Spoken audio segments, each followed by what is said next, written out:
People have been asking us if the Global Night Commute will really help end the war in northern Uganda. So we went to the most powerful city in the world to find some answers.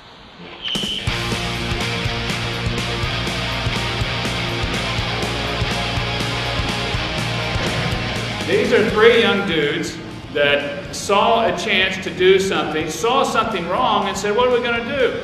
And so they make a film about it that 1 million people have seen and been stirred about of what they have seen. Now, what they saw has been going on for a long time. Night commuters. I was there about 1.5 years ago. These kids every night walk 5 miles. They may be 5 years of age, maybe 10 years of age, and they walk to this little place that's encased in a fence, and they sleep on cement floors, tin roofs, and a burlap sack underneath them. No food given to them, but they do it just to be safe.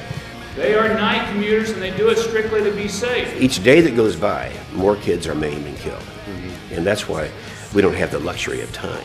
Joseph Kony up there, you can't tell me that we couldn't take him out. We could do that, but there has to be, the desire has to be there. So again, I reiterate, the only way we're going to force any kind of resolution to this conflict is if the United States government takes notice of the thing and creates a partnership with President Museveni and Betty Bugambe to try to resolve this thing. The only way that's going to happen is if they get flooded with letters and Congress starts pushing and pressing and saying we have to get involved in this thing. 7 RVs across the country right now showing it, and we want to.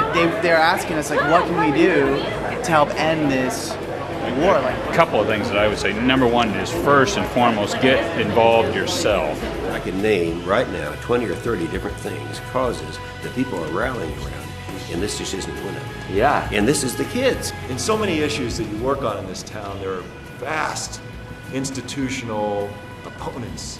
There's no K Street lobbying firm that supports the abduction of children, you know? We don't have any enemies here. We just have apathy and indifference to overcome, and that means that everybody walks out of this room, doesn't write a letter, you're part of the problem. We're actually doing something on April 29th.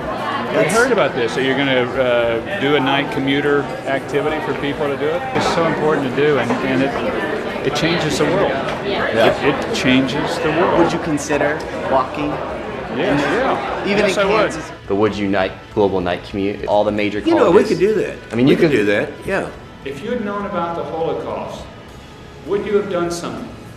I think all of us look back and we think, well, I certainly hope I would have done something if I'd known about it. You have access and ability to do things to help people. And if you don't do it, somebody's going to die. If these guys don't do this, more people are going to die. Literally.